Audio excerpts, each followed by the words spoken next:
Arma o Fábio Bahia. Ronaldo coloca aqui na esquerda.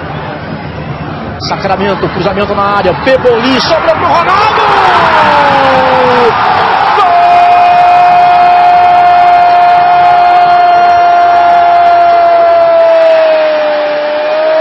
Gol do Guarani! Ronaldo, número 9. O torcedor do Guarani vibra. O torcedor do Guarani comemora.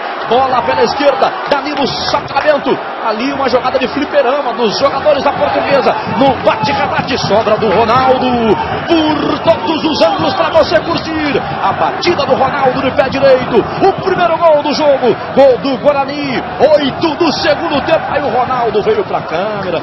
Ofereceu o gol. A comemoração do time do Guarani. 1 para o Guarani.